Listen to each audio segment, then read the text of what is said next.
Derived चीजें हम समझने वाले हैं, उसके बाद हम फिर एक बार हाउस लॉर्ड्स पे चलेंगे कि सेकंड हाउस लॉर्ड क्या करता है, थर्ड हाउस लॉर्ड क्या करता है। ठीक है। कुछ चीजें जो डिराइव्ड हैं नेचुरल जोडियक से, हम उसको आज पढ़ेंगे। ठीक है। पीपीटी दिखाई पड़ी? Yes sir. मैंने अपने पिछले लेक्चर में भी वो जो इसलिए बोला है कि यूट्यूब वाला लेक्चर इंपॉर्टेंट है, क्योंकि भावलॉर्ड क्या होते हैं ये भी, रिलेशन तो ठीक है मैंने बताया, लेकिन एक हर पर्सपेक्टिव में वो किस तरीके से काम करते हैं वो उस लेक्चर में बखूबी है। तो उसको दोबारा दोबारा देखिएगा, उसमें बहुत कुछ है। ठीक है। चलिए आगे बढ़ते हैं। Bhavesh, before venturing into the results of various house lords we must be fully aware of the naisargik kundli which is काल पुरुष कुंडली। काल पुरुष की कुंडली को हम और थोड़ा सा डिटेल में पढ़ते हैं। Most of the yogas will be understood only through the kaal purush kundli and we must always remember the naisargik lords and the bhavkarak. जो नैसर्गिक स्वामी हैं, जैसे लग्न का मंगल है, द्वितीय का शुक्र है, ये नैसर्गिक स्वामी को हम हमेशा ध्यान में रखेंगे। ठीक है। House lords will behave mostly as Karka. For example, if the Lagna lord is placed in the second house, it will be akin to the fact that it is Surya placed in the second. एक जो house Lord का जो एक factor है, वो एक कारक की तरह भी काम करता है, कि वो जब आप शास्त्र को डिटेल में पढ़ोगे तो वो मोस्टली आप देखोगे कि वो कारक की तरह ले रहे हैं। ठीक है। मैं उसको भी एग्जाम्पल दूंगा। If you have a sound understanding of the kaal purush will be understand to many thing. अब आप ये चीज देखो, एक इंपॉर्टेंट फैक्टर और समझो, और ये आपकी नींव रखता है नाड़ी ज्योतिष की। ठीक है। ये बहुत इंपॉर्टेंट फैक्टर है। जब भी कोई ग्रह सूर्य से कंजंक्ट होगा, तो रिजल्ट आपको उस व्यक्ति की पर्सनैलिटी में एज इफ दिखाई पड़ेंगे कि वो लगन पर है। ये स्टेटमेंट और डीपली समझिएगा। लग्न का कारक कौन है? सूर्य। सूर्य। सूर्य के साथ भी जब ग्रह कंजंक्शन बनाएंगे, तो आपको उससे रिजल्ट पता चलेंगे कि इसकी पर्सनैलिटी में वो कैसे काम कर रहे हैं। चंद्र के साथ जब कोई ग्रह कंजंक्ट होंगे, तो मदर का तो नेचर आपको फोर्थ हाउस के हिसाब से पता चलेगा ही चलेगा, लेकिन उसका घर के एनवायरनमेंट के बारे में भी आप जान सकते हो चंद्र के कंजंक्शन से। ठीक है। इसी तरीके से शुक्र से जब कोई ग्रह कंजंक्ट होता है, तो आपकी वाइफ कैसी होंगी, क्या असर होगा, वो आप वैसे देखोगे। क्योंकि ये कारक पे कोई ग्रह जब कंजंक्शन लेते हैं, तो ये समझना चाहिए आपको कि एज इफ वो उस रेलिवेंट हाउस को इंपैक्ट कर रहे हैं। फॉर एग्जाम्पल, सूर्य किसी का मंगल के साथ आ जाए, क्लोज कंजंक्शन हो जाए, तो देखिए वो बहुत दुबले पतले शरीर का, छरहरी काया वाला होगा। मंगल का विवरण जो शास्त्र देते हैं, वो दुबला पतला, उसकी कमर पतली दिखाते हैं। ठीक है। इसी तरीके से कोई भी ग्रह अगर सूर्य से कंजॉइन करेगा, तो आप उसको ये चीज ले सकते हो कि पर्सनैलिटी में वो ट्रेट्स भी आपको अंदर दिखाई पड़ेंगे। सूर्य और राहु को नेगेटिव कॉम्बिनेशन क्यों बोला गया? एक तो ग्रहण लगाता है, सूर्य को एक्लिप्स कर देता है, पर्सनैलिटी में पूरा राहु का भी इंपैक्ट आ जाता है। गहरी बात है ना? हम्म। कि how a karak placed with any other planet can take the qualities of that planet on the relevant houses. ठीक है। तो ये सारी बहुत डीप चीजें हैं जो हम लोगों को कहीं सीखने को नहीं मिलती। It is very deep understanding when we read between the lines what is happening. Sir sir yes. Sir वो by conjunction you mean degree closeness और there are many obviously types. Degree closeness, if एक एक planet एक degree पे बैठा हो, एक planet 30 degree पे बैठा होगा, तो obviously they are not conjunct ना, they are not close. But sir अगर हाउस में दिख रहे हैं एक साथ वो भी नहीं नहीं नहीं, कंजंक्शन। कोई जरूरी नहीं है, कोई जरूरी नहीं। हम एक घर में एक साथ रह सकते हैं, मगर आप बहुत दूर रहते हो, एक कमरे में, मैं एक कमरे के कोने में रहता हूँ, हम दोनों लोग ज्यादा कोई इंटरेक्शन नहीं करते, तो एक दूसरे के ऊपर ज्यादा प्रभाव नहीं डाल पाएंगे। By conjunction, when we are talking about the conjunction, take the things at least 5 degree आगे पीछे हो, लगभग। वैसे तो बहुत सारे लोगों के अलग अलग मत हैं, ठीक है, यस सर। लेकिन आप रफली मान के चलो कि 5 डिग्री के आसपास होंगे, तो वो असर दिखाएंगे एक दूसरे के ऊपर, ठीक है। So you have to understand this point, you have to be rational about it, ठीक है, कि भाई एक प्लेनेट 1 डिग्री पे गया, एक प्लेनेट 29 डिग्री पे गया, तो बहुत दूर दूर हो गया ना, yes sir. Right. So but that is sir how फिर इट वो इज। फिर वो सेम हाउस में भी तो नहीं दिखेंगे सर, अगर दूर दूर डिग्री है। दिखते हैं, आप जब कोई एग्जाम्पल ऐसा आएगा तो मैं दिखा दूंगा, दिखेंगे, सेम हाउस में भी दिखेंगे, ठीक है सर। ठीक है।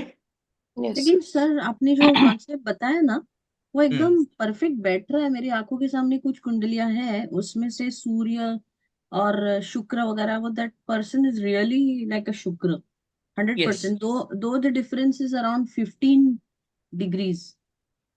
We have to be judicious about it, we have to think in the charts. मैंने कहा ना कि कोई ऐसा पैमाना नहीं दे रखा है, बट बहुत फार के डिफरेंस में हमें उतना नहीं देखना है, हमें क्लोज कंजंक्शन हमें दिखाई पड़ेंगे, तो we can see a lot of qualities in that person, दिखते हैं।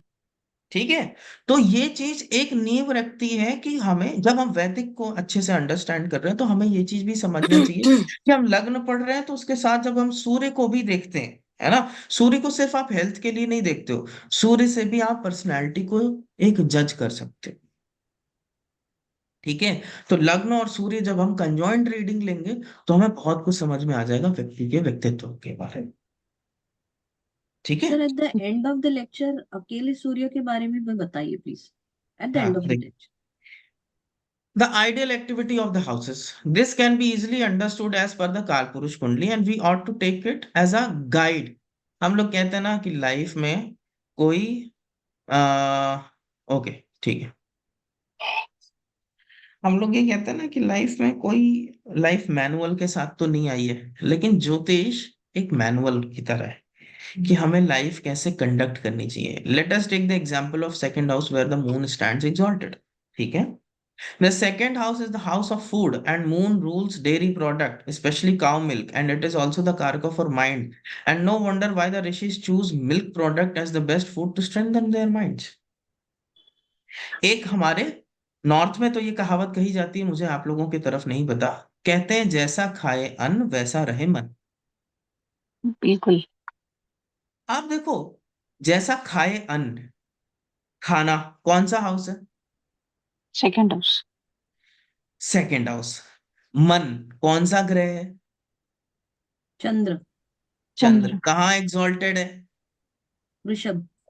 वृषभ। शराब पी लो, फिर देखो मन को अपने,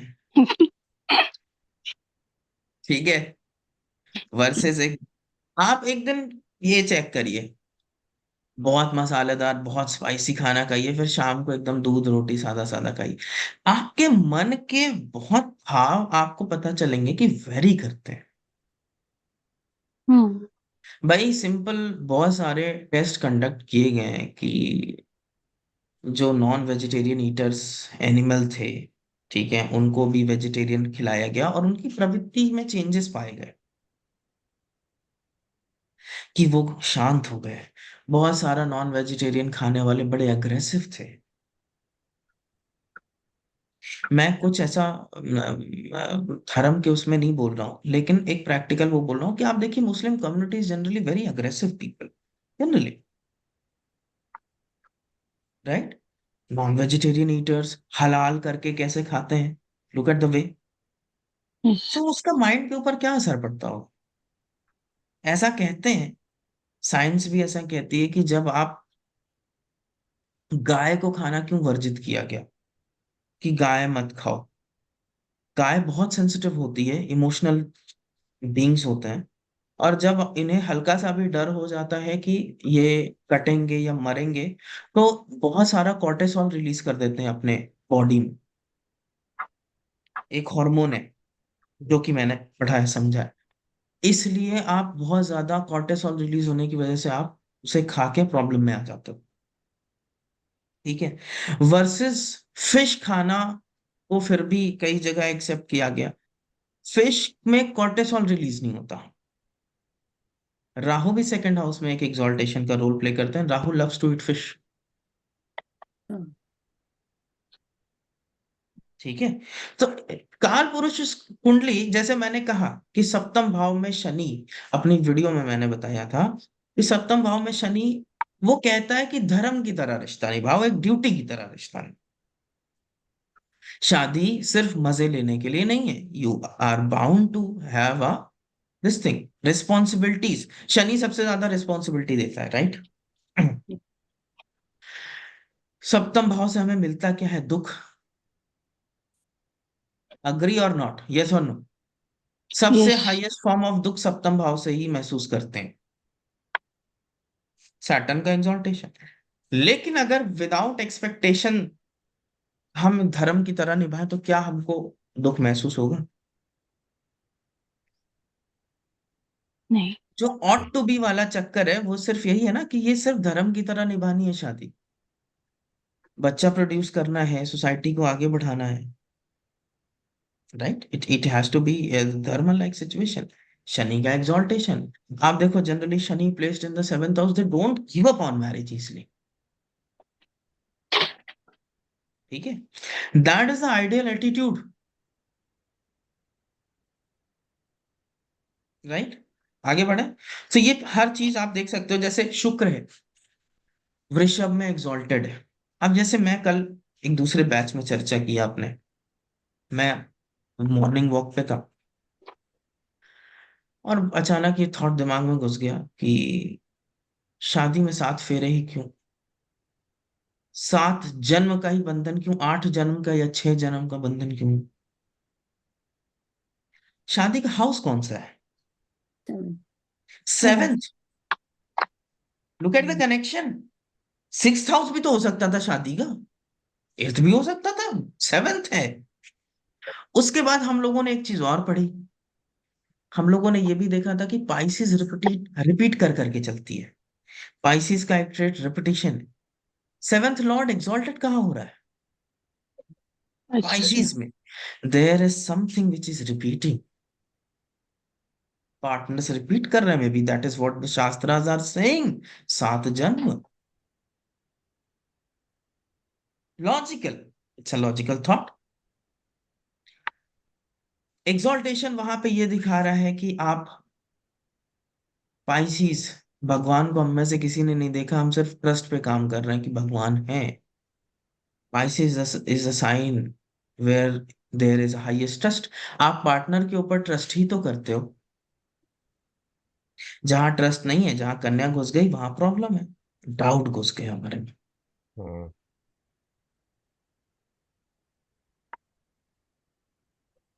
आइडियल एक्टिविटी, ट्रस्ट, राइट? इसी तरीके से हर चीज आप देखो, पूरा अगर नेचुरल जोडियाक पे रोज विचार करो तो आपको कुछ ना कुछ चीज समझ में आएगा। अच्छा, ये चीज ऐसी है, ये चीज ऐसी होनी चाहिए। Mangal is energy. Mangal is your bodily energy, yes और नो? यस। बहुत वीक है तो आपके बॉडी में एनर्जी नहीं। एग्जॉल्टेशन कहाँ है? 10th हाउस में। कर व्यक्ति यहाँ पे कर्म करने के लिए आया है। भगवान श्री कृष्ण क्या कहता है? Where to put your energy, in the karma, hmm, actions. और नेचुरल जोडियाक में देखो कितना सटीक सिस्टम है कि 10th हाउस और 11th हाउस का लॉर्ड सेम है। एक्शन का रिजल्ट तो आएगा ही आएगा। 11th हाउस आजकल हम सिर्फ गेन से समझते हैं। अगर हम सिर्फ ऐसा समझें ये कोई भी एक्शन के रिजल्ट है। हम्म, शादी किया 7th हाउस, बच्चा पैदा हुआ 5th हाउस, वहां से 11th हाउस, उसका गेन है ना बस। वो मॉनेटरी थोड़ी है, बच्चा कोई मॉनेटरी गेन है। यस, सैटर्न न्यायाधीश हम बोलते हैं कि उसकी 7.5 में वो रिजल्ट्स रिटर्न कर देते हैं इट इज कर्मा जस्ट के। इट इज जस्ट दैट कि इट्स गेन माने you will get something, whether उपलब्धि। गुड और बैड। क्योंकि हाँ, हमारी सोच आज सिर्फ पैसे से वो हो गई कि मैं 4 क्लास पढ़ाऊंगा, 4,000 रुपए लूंगा, यही मेरा गेन है। आई don't know what I am gaining from it in the real manner. Sir उपलब्धि। उपलब्धि, मे बी आज से 10 साल बाद आप मेरे को गाली भी दो, कहोगे ये क्या पढ़ाया था उसने, आई डोंट नो, राइट, कि what you are exactly gaining as a karma. Monetary तो बस एक छोटा सा वो हो गया, टैंजिबल एसेट या tangible thing. So any sort of a कर्म इज बीइंग रीप्ड। मैंने एक बार आप लोगों को और एक कॉन्सेप्ट पढ़ाया था, आप लोग याद करो, कि कोई भी चीज कहीं एक्टिविटी करोगे वहां का जो रिजल्ट है वहां के अष्टम में भी जा करके मिलता है। हम्म। याद है यस। यस। कि हेल्थ के साथ रोज छेड़खानी करो, देखो रिजल्ट कहाँ आ जाएगा, right. So the exaltation of Mangal is simply telling us कि यहाँ जो आए हो ना वो कर्म करने के लिए आए हो, वरना 11th में एग्जॉल्ट होता ना, यहाँ भोगने के लिए आए हो, यहाँ कर्म करने के लिए आए हो। रिजल्ट क्या मिलेगा क्या नहीं मिलेगा ये तुम्हारे हाथ में नहीं है। सर 5th एंड 11th में कोई भी प्लेनेट एक्सॉल्टेड और डिबिलिटेड नहीं है। हाँ, 5th और 11th एक राजा के समान सामने, एक हाँ। राजा का उत्तम धर्म है अपनी प्रजा को उत्थान करना। अब अगर वो किसी को फेवर देगा किसी को फेवर नहीं देगा तो ये तो गलत हो गया ना। यस। और कर्म में भी, कि तुम अंबानी हो, तुमको माफ किया, तुम्हारा मंगल राहु के साथ है, तुमको माफ किया, तुम अंबानी हो, तुमको हम नहीं परेशान करेंगे। कर्म का सिद्धांत भी ये नहीं कहेगा, वो रिजल्ट एक समान देगा। That is what we understand by it, right, कि nothing is exalted, nothing is debilitated over there, it is simple karma. what you will sow you will get, right. आगे बढ़े।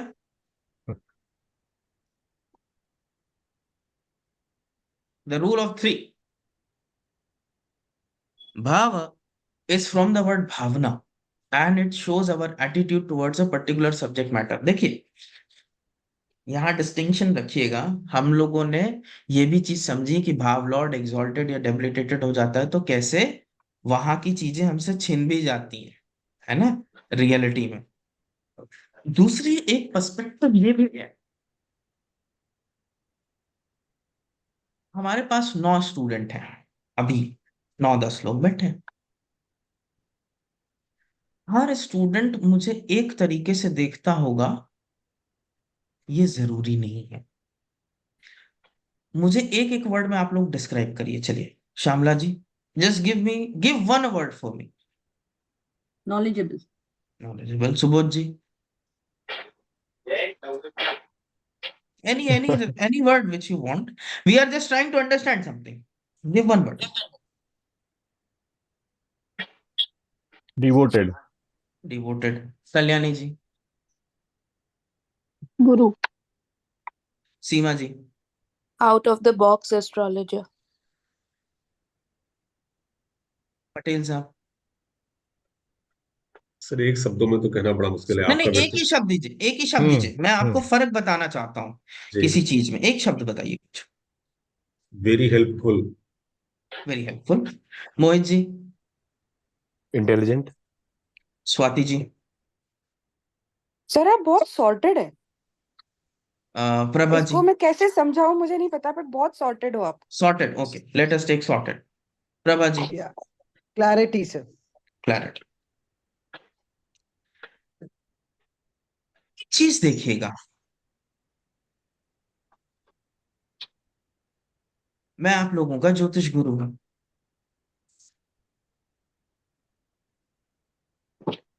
कुछ एक वर्ड से आपने मुझे डिस्क्राइब किया और कुछ पिक्यूलियर टाइप की आप मेरे ऊपर भावना रखते होगे। कुछ लोग एकदम डिवोटेड फॉलोवर होंगे, कुछ लोग डिवोटेड नहीं होंगे, ये भी होगा, right. based upon our own ninth house, we can have a different bhavana. Based upon our own ninth house. Guru मैं सबका हूं. I am a guide to everybody, not guru. I am a guide to everybody. Right? But then also you can have a different bhavana for me. ये जो भावना है ना, ये आपके अपने नाइन्थ हाउस, आपका वो लग्न में आप बैठ करके आपके अलग अलग भाव के दृष्टिकोण है.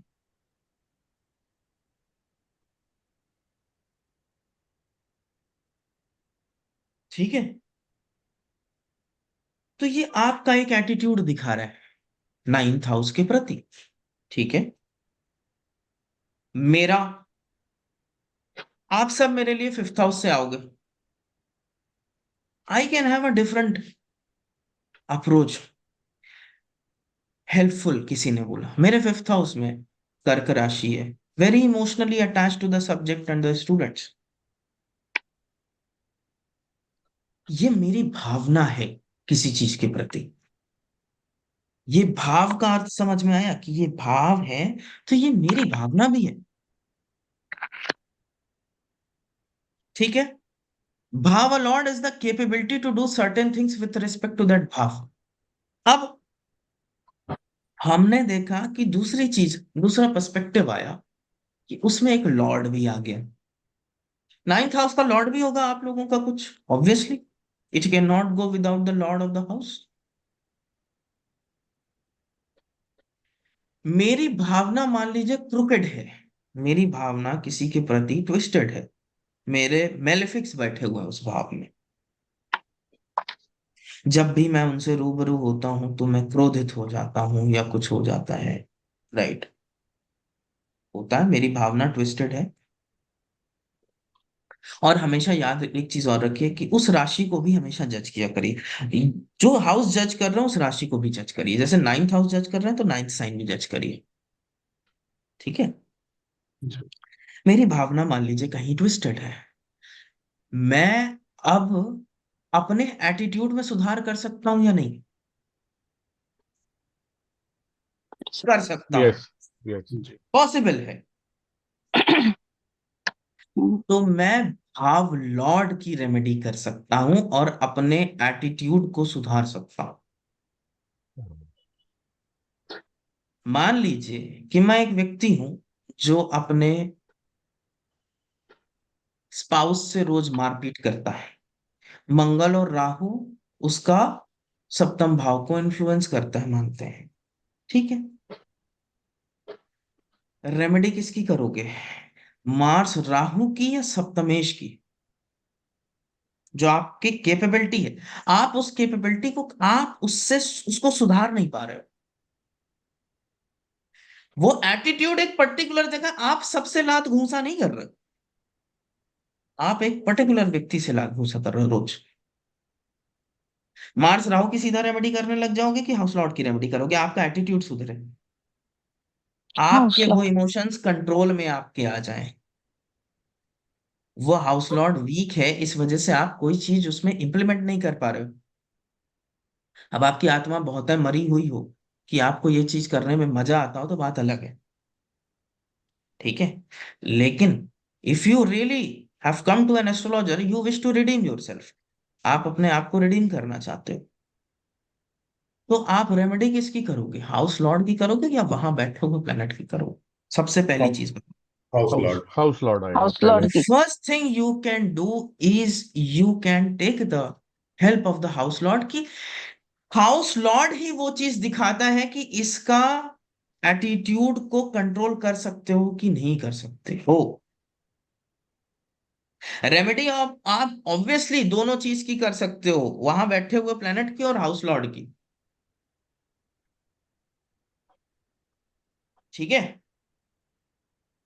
यही हाउस लॉर्ड दोनों चीज दिखा रहा है. देखिए स्पाउस का एक, अभी जब कारक पे चलेंगे तो और हम क्लैरिटी पा जाएंगे.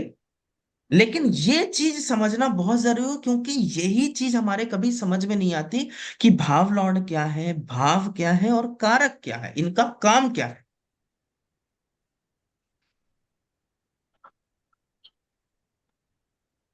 ठीक है। तो अब वो, अगर हम उस हाउस में, मैंने कहा कि आपके पास एक प्रॉपर्टी है, फोर्थ हाउस, आपको एक प्रॉपर्टी मिल गई,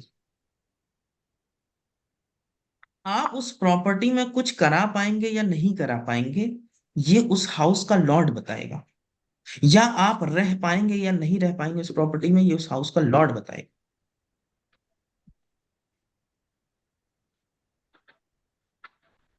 फर्क समझ में आ रहा है? कि मेरे को एक जमीन दे दी, मान लीजिए कल को पटेल साहब बहुत खुश हुए, पटेल साहब ने बोला सर मैं आपको फाफा मऊ में एक जमीन गिफ्ट कर देता हूँ। फाफा मऊ में इन्होंने हमको जमीन लिख दी, मुझे मिल गई, बड़ा खुश, अरे यार मुझे तो यहाँ पे 200 स्क्वायर फीट का प्लॉट मिल गया, मैं खुश। मैं कंस्ट्रक्शन कर पाऊंगा या नहीं कर पाऊंगा, ये मेरी कैपेबिलिटी है ना, कि अब पटेल साहब की है, मेरी है। उन्होंने मुझसे जमीन देने का वादा किया था, उन्होंने जमीन दे दी, अब मेरी कैपेबिलिटी होनी चाहिए। इसी तरीके से हाउस लॉर्ड की कैपेबिलिटी होनी चाहिए रिडेम्पशन की।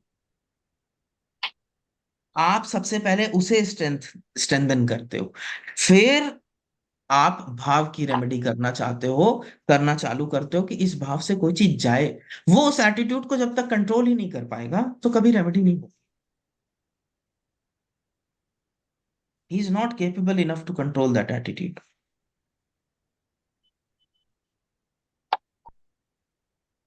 फर्क समझ में आ रहा है? डिस्टिंक्शन बहुत माइन्यूट सा है लेकिन समझना जरूरी है। ये कहीं भी क्लियरली स्टेटेड नहीं है कि ये फर्क क्या है इन इन इन इनमें।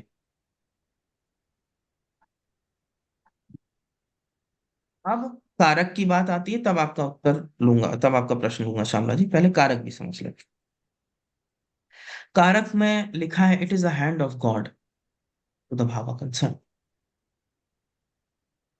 वाइफ आपको कैसी मिलेगी इसमें आपका कोई रोल है, या हस्बैंड आपको कैसा मिलेगा इसमें आपका कोई रोल नहीं। हस्बैंड के साथ क्या एटीट्यूड कर सकते हो, वाइफ के साथ क्या एटीट्यूड कर सकते हो, वो आपके निर्भर करता है, हाँ या ना। यस। लेकिन कैसी मिलेगी इस पे आपका कोई कंट्रोल नहीं है सर।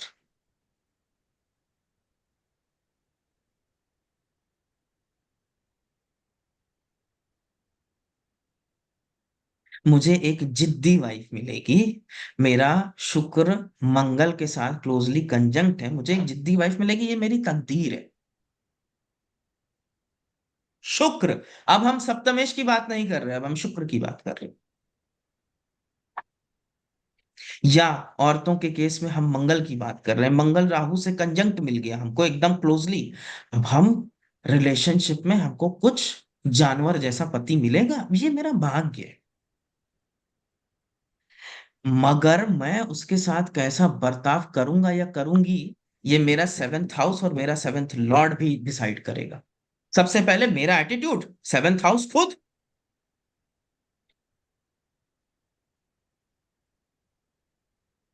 फिर वो एटीट्यूड खराब है तो सेवेंथ लॉर्ड।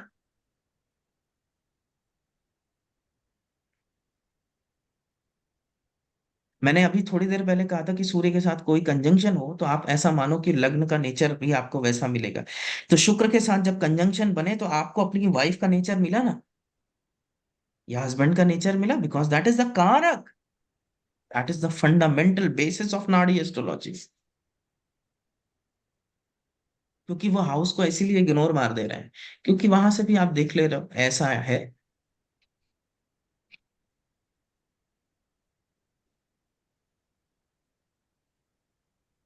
अब शुक्र के साथ वेरियस कंजंक्शंस, मंगल के साथ वेरियस कंजंक्शंस हमें कुछ भी दे सकते हैं, depending upon the planets they कंजॉइन।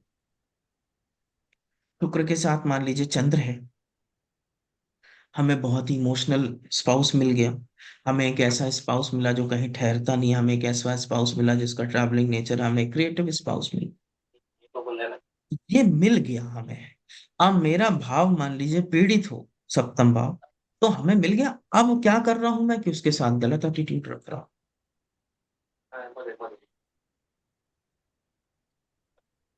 Seventh lord going to the sixth house, ये क्या दिखाता है कि धीरे धीरे आपके एक दूसरे में एनिमिटी, आपके भाव ही तो खराब हो गए ना,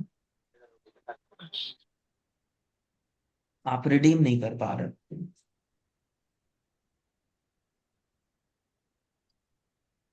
यस और नो? Yes.